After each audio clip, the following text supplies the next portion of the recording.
कि से रवि की परछाई दिखती है, जैसे वो अब वहीं का हिस्सा बन गया हो। 20 साल बीत चुके थे। गांव अब भी उस हवेली को श्रापित मानता था। लेकिन अब शहर से एक लड़की आई थी, अनया, जो इतिहास की शोध करता थी।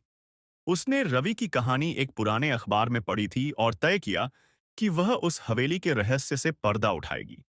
गांव के लोग उसे रोकते रहे। बिटिया, वहां मत जाना। वहां जो गया लौटकर नहीं आया। पर अनया नहीं मानी। एक रात वो अकेले ही हवेली पहुंची।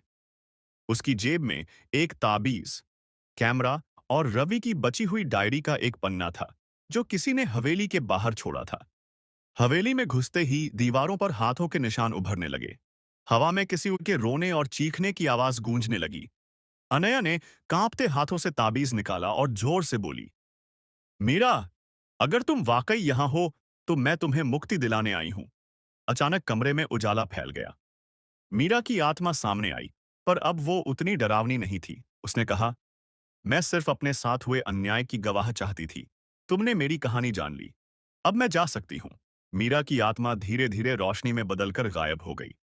उसी पल एक छाया अनया के पास आई। रवि, उसने मुस्कुराते हुए कहा, अब मैं भी आजाद हूं। धन्यवाद। अगली सुबह गांव वालों ने देखा। हवेली अब खंडहर नहीं लग रही थी। वो शांत और साफ थी, जैसे किसी ने उसे श्राप से मुक्त कर दिया हो।